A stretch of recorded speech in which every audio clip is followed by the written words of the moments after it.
গতকাল আমি আপনাদের সামনে তুলে ধরেছিলাম মা শারদার জীবনের একটি অবিস্মরণীয় ঘটনা। তিনি দক্ষিণেশ্বরে আসার আগে পথে তিনি ডাকাতের হাতে পড়েছিলেন। সেই ডাকাতকে তিনি কি করে তার জীবনের পরিবর্তন ঘটিয়েছিলেন সেটা আমি গতকাল একটা এপিসোডের মাধ্যমে আপনাদের সামনে তুলে ধরেছিলাম।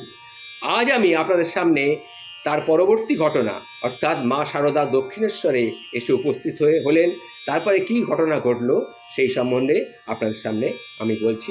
নমস্কার বন্ধু, আপনারা একটু মন দিয়ে শুনবেন এবং যদি ভালো লাগে সবাইকে শেয়ার করে আপনাদের ঠাকুরের চরণে ছড়িয়ে দেবেন। ঠাকুরের চরণে আমি আশীর্বাদ জানিয়ে, আমি ঠাকুরের চরণে প্রার্থনা জানিয়ে আমি আমার বক্তব্য শুরু করছি।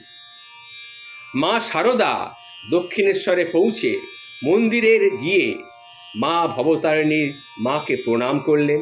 তারপরে ঠাকুরের ঘরের দিকে এগিয়ে গেলেন। তখন তিনি তার কানে এলো ঠাকুর মন্দিরের ভেতরে বসে গান করছেন।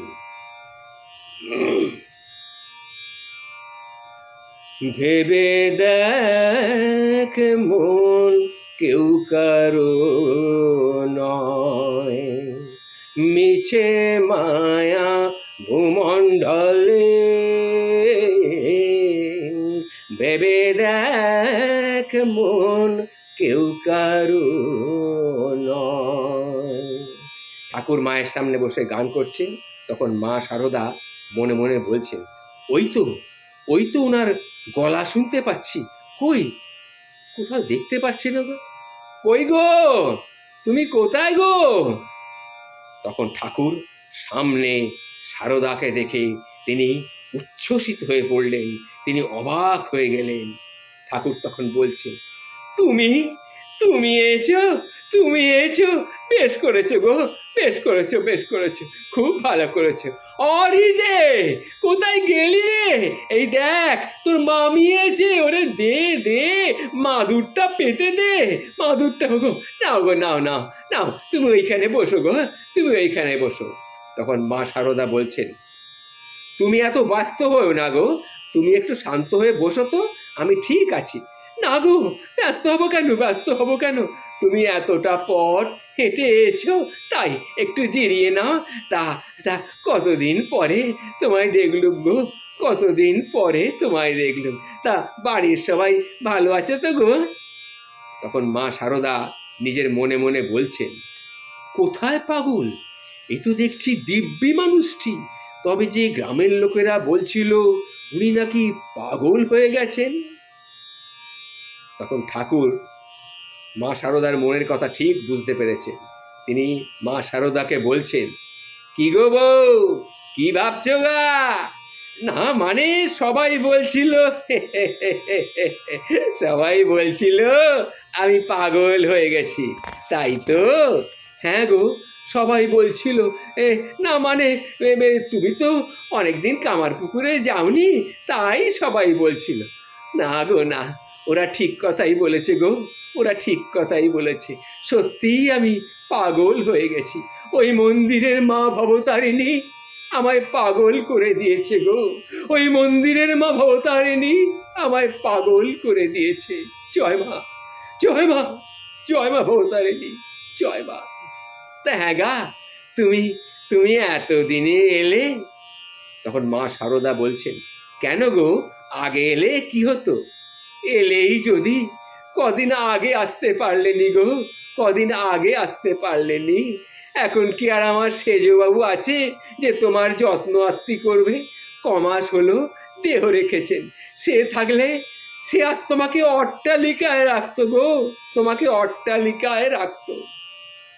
ও তুমি কিছু ভেবনি গো, আমি নবদ ঘরে গিয়ে থাকবো নি।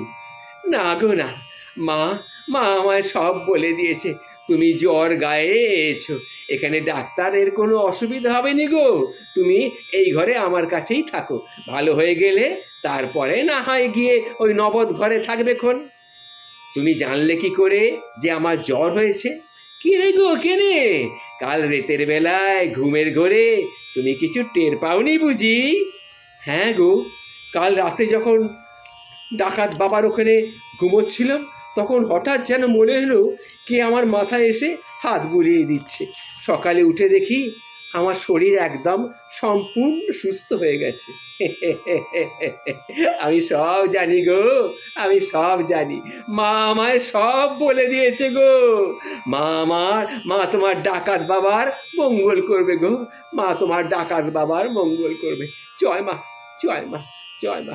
তুমি তখন মা সারদা বলছেন, তুমি ওই চৌকির ওপর একটু বসো, দেখিনি, স্থির হয়ে বসো, আমি তোমার পাটা একটু টিপে দিই। না না না না, পা টিপতে হবে নি গো, পা টিপতে হবে নি। তা হ্যাঁ গা, একটা একটা কথা জিজ্ঞাসা করব। হ্যাঁ, জিজ্ঞেস করবে কি? বলো, কি বলতে চাইছো বলো। না, মানে বলছিলাম কি, তুমি কি তুমি কি আমাকে ওই সংসার পথে টেনে নিতে এসো নাকি গো? তখন মা সারদা বলছেন, তা কেন? ওহ, তুমি দেখছি সত্যিই একটা পাগল। ওগো না গো না, আমি তোমাকে তোমার ইষ্ট পথে সাহায্য করতে এসেছি। বাহ বাহ বাহ বাহ, বেশ ভালো করেছো গো, বেশ ভালো বলেছো, বেশ ভালো বলেছো। ওই ন্যাংটো সন্ন্যাসী বলেছিল, যে স্ত্রীকে সঙ্গে রেখে ভজন সাধন করতে পারে সেই হচ্ছে আসল ব্রহ্মজ্ঞানী। জয় মা, জয় মা, জয় মা ভবতারিণী, জয় মা, জয় মা। তখন মা সারদা বলছেন, আচ্ছা, আমাকে তোমার কি মনে হয়? তোমাকে তোমাকে তোমাকে আমার আনন্দময়ী মা বলে মনে হয় গো। তোমাকে আমার আনন্দময়ী মা বলে মনে হয়। যে মা মন্দিরে, সেই মাই নবতে, আর সেই মাই এখন আমার পদসেবা করছে গো। সেই মাই এখন আমার পদসেবা করছে। এই ঘটনার পর থেকে ঠাকুরের ইচ্ছা অনুসারে মা সারদা ঠাকুরের সাথে এক বিছানায় শয়ন করতেন। প্রায় সমস্ত রাত ঠাকুর ভাব সমাধিতে মগ্ন থাকতেন। দিব্যভাবে কত কথা, কত হাসি, কত কান্না, কত কিছু তিনি করতেন। তিনি ভাবের ঘরে বিভোর হয়ে থাকতেন। একদিন রাত্রে আহারাদির পর ঠাকুর মা সারদাকে জিজ্ঞাসা করছেন, তা হ্যাঁ গা, আজ আজ তোমার মুখটা এমন ভার ভার দেখছি কেন গা? তোমার মুখটা এমন ভার ভার দেখছি। তখন মা সারদা বলছেন, মুখুজ্জিনী বলছিলেন যে এতদিন বেহলো, একটিও ছেলে পুলে হলো নি, সংসার ধর্ম থাকবে কি করে? এই কথা হবে গো, হবে হবে। একটি ছেলে কি গো, তোমার একটি ছেলে কি গো? তোমার এত ছেলে পুলে হবে যে তুমি মা ডাকে তিষ্ঠতে পারবে নি গো। তুমি মা ডাকে তিষ্ঠতে পারবে নি। নাও নাও নাও, অনেক রাত হলো, এখন ঘুমিয়ে পড়ো, তোমাকে আবার সেই ভোর রাতে উঠতে হয়। নাও ঘুমিয়ে পড়ো, দেখিনি, ঘুমিয়ে পড়ো। তখন মা সারদা বলছেন, তুমি ঠিকই বলেছ গো, আমি আমি ঘুমিয়ে পড়ি, খুব ঘুম পেয়েছে।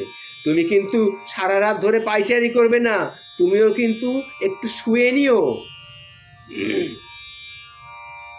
মা সারদা ঘুমিয়ে পড়লেন। ঠাকুর তখন এক দৃষ্টে মা সারদার দিকে তাকিয়ে তাকিয়ে ভাবছেন, সারদা ঘুমিয়ে একেবারে কাদা। আহা, কি সুন্দর দেখতে হয়েছে আমার বউকে। এরই নাম স্ত্রী শরীর, ঠিক যেন একটা ফুটন্ত পদ্ম ফুল, লোকেরই ভোগের জন্যে লালায়িত হয়। এরই ভোগের জন্যে লোকে লালায়িত হয়। সেই ভোগের বস্তু এখন আমার সামনে। এ তো আমার বেকরা বউ, এ ভোগে কোনো দোষ নেই। কিন্তু কিন্তু একবার ভোগে মন দিলে যদি সেই দেহেই আবদ্ধ হয়ে থাকতে হয়, কি জানি বাপু, শুনেছি নাকি ভোগে মন দিলে সচ্চিদানন্দ ঘন ঈশ্বরকে লাভ করা যায়নি। ওরে ওরে, ভাবের ঘরে চুরি করিসনি রে, ভাবের ঘরে চুরি করিসনি, ভাবের ঘরে চুরি করিসনি। ওরে মন, তুই সত্যি করে বল তো মন, তুই ভোগ চাস নাকি চাস না? তুই ভোগ চাস নাকি চাস না? তুই ঈশ্বরকে চাস নাকি চাস না? সত্যি করে বল মন, সত্যি করে বল। যদি এই ভোগ করতে চাস তো কর, ভোগের বস্তু তো সামনেই সাজানো, কর কর, ভোগ কর, ভোগ কর। না না না না, এসব আমি কি ভাবছি, এসব আমি কি ভাবছি? জয় মা, জয় মা, জয় মা, জয় মা। আমি চাই আমার আনন্দময়ী মাকে। মা, মা গো, তুই আমাকে পথ দেখা মা, তুই আমাকে পথ দেখা, তুই আমাকে রক্ষা কর মা, তুই আমাকে রক্ষা কর। জয় মা, জয় মা ভবতারিণী, জয় মা, জয় মা, জয় মা ভবতারিণী, জয় মা, জয় মা। 1280 সালের 13ই জ্যৈষ্ঠ, ফল